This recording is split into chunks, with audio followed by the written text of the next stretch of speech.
Merci, M. le Président. Alors, je voudrais d'abord féliciter mon collègue de Skinner Bolkley Valley pour son excellent discours. Il a bien posé les prémices de ce débat et il a bien expliqué pourquoi, justement, le gouvernement conservateur, on a de la misère à lui faire confiance, on a de la misère à croire en ce qu'il fait.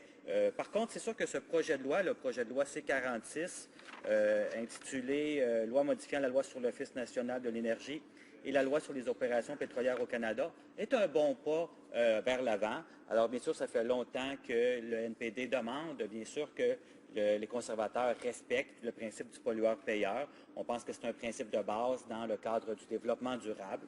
Alors, bien sûr, on va appuyer ce projet de loi-là tout en amenant quelques modifications, quelques amendements durant les travaux en comité.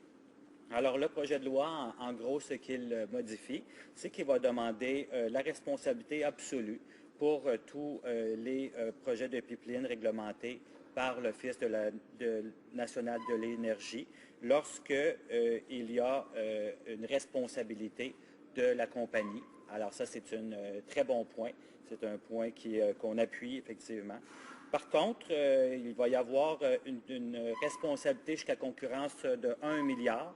Alors, ce qui est beaucoup mieux que ce qui était avant, quelques dizaines de milliers de dollars. Alors, c'est beaucoup mieux. Alors, par contre, 1 milliard de dollars, on parle quand même d'un montant qui est quand même minime quand on parle de grands déversements pétroliers, ce que ça peut avoir comme conséquence. Mais c'est quand même un pas dans la bonne direction. Par contre, ici, ça, c'est ce milliard de dollars-là de responsabilité, c'est quand il n'y a pas de faute ou de négligence. Mais à ce moment-là, on a une problématique, c'est qu'on se retrouve encore avec une problématique où ça va être les citoyens qui vont devoir payer, les gens de Drummond qui perdent leurs taxes et leurs impôts, les gens à travers le Canada qui perdent leurs taxes et leurs impôts, qui devront payer pour des problématiques des entreprises et aussi pour le travail mal fait des conservateurs. Pourquoi est-ce que je dis ça, le travail mal fait des conservateurs? C'est ce que mes autres collègues ont parlé par la suite. Ça ne prend pas juste payer lorsqu'il y a des dégâts, lorsqu'il y a des fuites, mais il faut aussi prévenir les fuites à la base. Et c'est là où le gouvernement conservateur est très faible et plutôt c'est un problème grave et qui a été accéléré en 2012 lorsqu'ils ont amendé la loi canadienne sur l'évaluation environnementale. Monsieur le Président, vous êtes bien au courant de ce changement à la loi canadienne sur l'évaluation environnementale. Alors, on a limité d'abord l'accès aux consultations d'une manière très, très restreinte. Alors maintenant, il faut être directement touché par un projet de pipeline pour avoir accès aux consultations. Au Québec, présentement, ça fait l'effet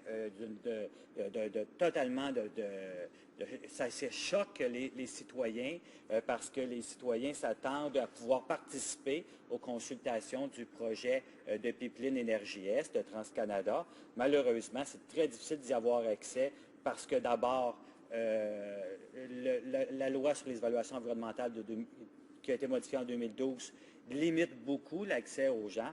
Et ensuite, parce qu'il y a un autre problème qu'il faut dénoncer, c'est que présentement, les consultations de l'ONE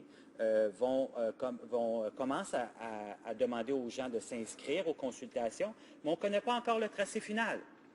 Alors, les gens doivent s'inscrire, ne sachant pas si ça va traverser leur territoire ou pas.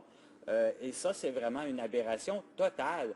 Et bien sûr, les gens au Québec, les groupes environnementaux, les groupes de citoyens se sont mobilisés pour demander que justement, on puisse interrompre, arrêter présentement les audiences de l'ONE jusqu'à temps qu'on puisse savoir c'est quoi le tracé exact où va passer le pipeline. Parce que si on ne sait pas comment on peut s'inscrire, comment on peut commencer le processus d'évaluation de la part des citoyens et des organismes.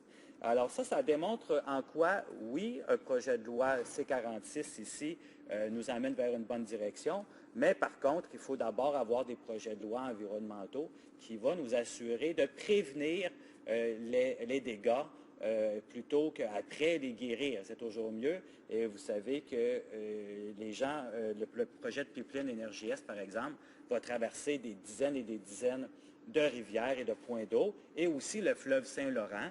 Alors, on s'entend que c'est un besoin que ces points d'eau-là, ces rivières et le fleuve Saint-Laurent ce sont des endroits stratégiques où les citoyens, où les municipalités puisent leur eau pour l'eau potable. Alors, il faut faire attention, il faut prévenir.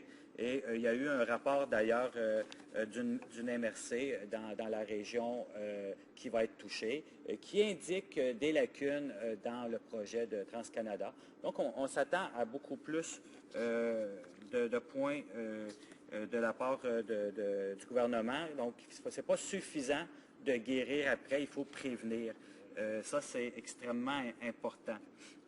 D'ailleurs, il n'y a pas longtemps, dès 2014, la commissaire de l'Environnement a sorti un rapport soulignant justement les défauts de la réforme de la loi canadienne sur les évaluations environnementales. Et elle a bien mentionné que, par exemple, il y a un manque de clarté entourant les critères qui expliquent pourquoi certains projets sont soumis à une évaluation et d'autres non.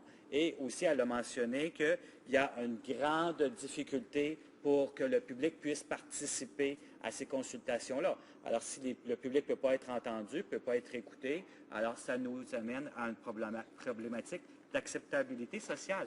Et c'est ce qu'on a comme problématique présentement dans plusieurs des projets qui pourraient être bénéfiques pour notre économie. Donc, il manque donc de transparence, il manque donc d'information. D'ailleurs, il y a eu un rapport qui avait été commandé par Ottawa en 2013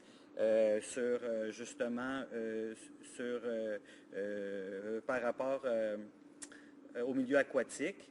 Et selon ce rapport-là, on n'a pas eu accès à ce rapport-là avant qu'un groupe environnementaliste demande l'accès à l'information à ce rapport-là.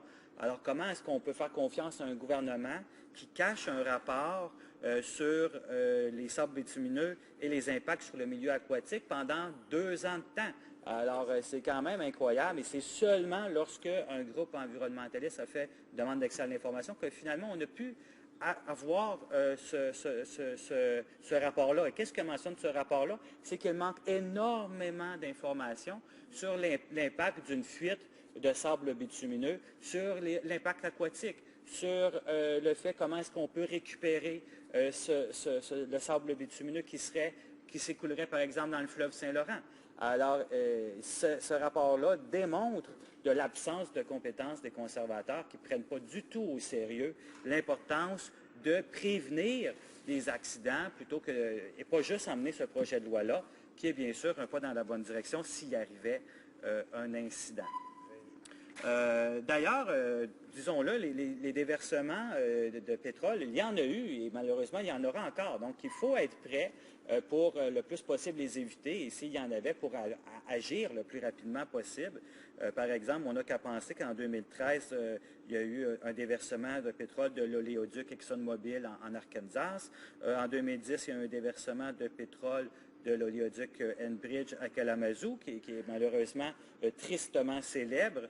Résultat, 4 millions de litres échappés en 14 heures, Monsieur le Président, juste pour vous dire comment que ce désastre-là écologique on est encore en train de le nettoyer d'ailleurs. Ça a coûté déjà 1 milliard, et ce n'est qu'un début, Monsieur le Président.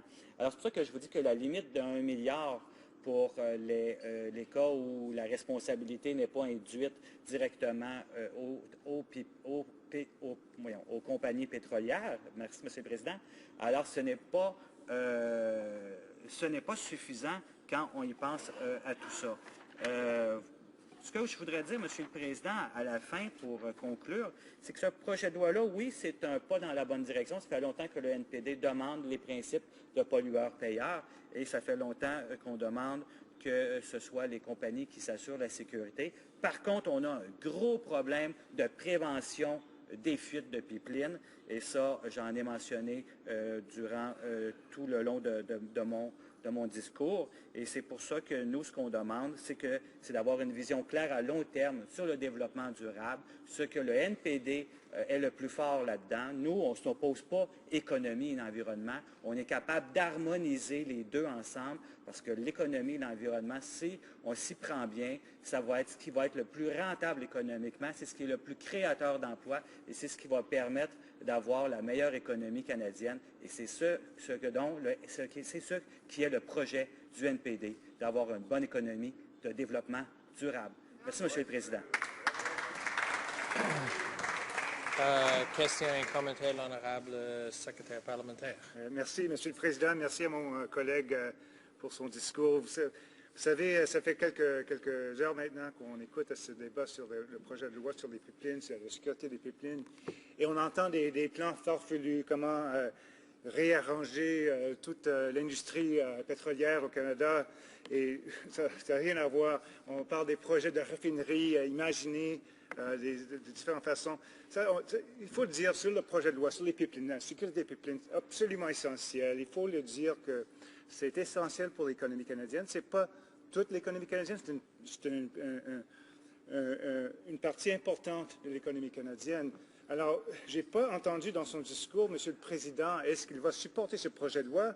Parce que sinon, c'est un peu d'hypocrisie de critiquer le bilan conservateur quand ça vient de la gestion de ce secteur. Et en même temps, il faut réaliser qu'on a c'est tout un atout pour l'économie canadienne. On a besoin d'un système de distribution avec des pipelines sécuritaires. Et ce projet de loi est un bon projet de loi. Est-ce qu'il va le supporter, Monsieur le Président? L'honorable député de Tremont. Alors, je voudrais remercier mon collègue de Etobicoke Lakeshore pour son commentaire. Et effectivement, ce projet de loi-là est un bon pas vers l'avant et nous allons l'approuver et nous allons le supporter. Et on a quelques petites modifications à faire en comité qui sont des détails. Mais par contre, ce qui est le problème, et je vais demander à mon collègue s'il est d'accord avec moi, c'est est-ce qu'il est d'accord qu'il est important de prévenir avant qu'il y ait des grandes fuites, comme par exemple Kalamazoo. Et c'est là la faiblesse du gouvernement conservateur. C'est là la problématique quand ils ont amendé la loi sur les pêches. C'est là la problématique quand ils ont amendé la loi canadienne sur l'évaluation environnementale pour réduire non seulement la participation du public, mais pour réduire aussi les évaluations environnementales. Et c'est là que je demande à mon collègue d'être honnête, lui aussi, de son côté, et d'améliorer les lois environnementales, parce que ce n'est pas du tout ça qu'ils ont fait. Et c'est ce que nous, le NPD, on met de l'avant. On veut harmoniser l'économie et l'environnement. C'est les principes du développement durable et c'est ce qu'on croit et c'est ce qu'on va faire en 2015. Exactement.